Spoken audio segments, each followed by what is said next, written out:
漫威最意难平的盾东 CP， 今天终于正面刚上了。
接下来就是2个100岁老人街头互殴精彩片段。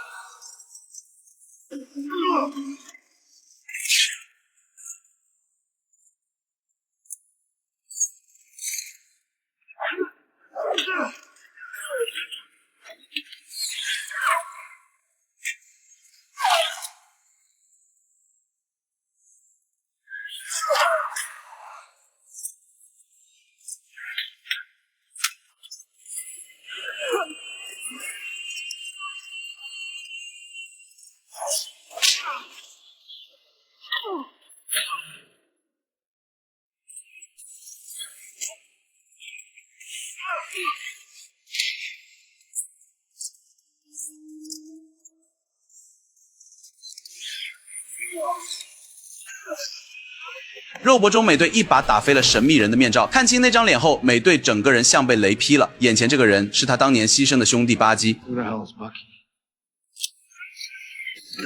当巴基再次举起手枪时，华姐从身后轰出一发炮弹，烟雾散尽，巴基已经无影无踪。紧接着，神盾局的人包围了现场，3人全被带走。押运途中，车里一名护卫突然对自己同伴出手，这人正是福瑞的老部下希尔。希尔把他们带到一座大坝内部，眼前的一幕让所有人惊掉下巴。福瑞局长居然好端端的躺在那儿，原来他为了引出潜伏在神盾局内部的所有9头蛇成员，导演了一场假死。他用一种叫河豚毒素的药物，把心跳压到每分钟只跳1次，成功骗过了所有监视器和敌人。福瑞表示，天空母舰一旦升到3000英尺，就会和洞察卫星组成立体火力网，9头蛇的敌人在几秒钟内就会被彻底清洗。所以现在的首要任务是替换母舰上的控制芯片，这样才能从敌人手里把武器抢回来。但能执行这个任务的只剩美队和猎鹰了。2人秘密渗透进神盾局，抢先占领了广播室。美队打开话筒，把皮尔斯一伙的阴谋全频道公开播报。皮尔斯见事情彻底兜不住了，下令提前启动计划，让手下逼迫操作员启动母舰升空。得知神盾局已经被9头蛇渗透，那些真正的神盾局特工果断开始发起反击。此时神盾局内部已经乱作一团，原本可以互相信赖的同事瞬间分为了2大阵营。混战中有9头蛇的人强行启动了母舰，机库大门缓缓打开，引擎爆出震耳欲聋的轰鸣，3艘天空母舰接连拔地而起。好在这时美队和猎鹰已经冲到了地面，美队登上刚升空的3号母舰，率先替换了一枚控制芯片，猎鹰也紧跟着拿下了2号母舰，只剩下最后一艘。2人马不停蹄赶过去，这时巴基挡在了面前，他一把将美队推下母舰，又用锁链绞碎了猎鹰的翅膀，接着也被踢了下去。猎鹰从万丈高空直坠而下，眼看就要变成一滩像素，幸亏装备里还藏着备用伞包，才捡回一条命。美队同样挂在坠落边缘，手指死死抠住残骸，硬是凭着那身血清给的耐力爬回了母舰。但巴基守在控制舱门口，寸步不让。几句试探下来，美队彻底确认了巴基已经被深度洗脑，被9头蛇活活打造成了一台叫冬日战士的人形兵器。为了阻止几百万人被屠，美队只能强忍着心痛动手。刚交手2招，巴基就精准抓住破绽，一枪打中美队。2人缠斗的同时，3艘母舰全部抵达预定高度，武器系统解锁，同时锁定了超过70万个目标。班纳、奇异博士、托尼全部被列入清除名单。毁灭倒计时已经开始，美队不再有一丝迟疑，一把掐住巴基的脖子，把他举过头顶，狠狠砸向地面，又连续用关节技把他彻底锁死。终于在倒计时归零的最后1秒，美队冲到芯片台前，把最后一片芯片换了上去。希尔特工远程调转枪口，把武器系统的攻击目标重新锁定在3艘母舰自身，一声令令下，3艘母舰开始对射，人类有史以来最恐怖的武器系统，最终被自己人亲手葬送，爆炸撕碎了母舰的装甲，成吨的钢板倾泻而下，把巴基死死压在了底下。看着昔日的兄弟被埋在废墟里，美队心如刀绞。最终兄弟情压过了一切，他跌跌撞撞挪到巴基身边，拼尽最后一口气把他从钢板下面救了出来。可等来的不是感谢，是巴基那副毫无温度的金属拳头。美队不想再打了，他把盾牌扔在一旁，任由巴基一拳一拳往他身上招呼。当他颤抖着说出两人童年那句誓言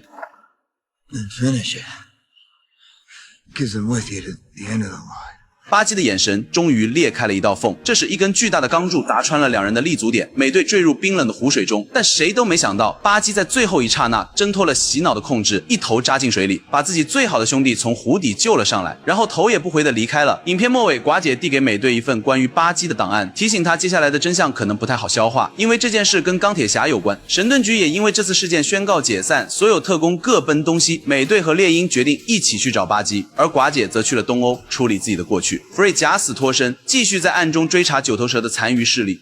某处秘密基地里，九头蛇的另一支残余势力正在悄然崛起。他们不仅搞到了心灵权杖，还打造出了2个超能力者。你们知道这2人是谁吗？巴基独自走进美国队长纪念馆，站在自己那块展板前，盯着上面那张老照片，眼神里第一次有了迷茫。被洗脑70年的他，终于开始想起来了。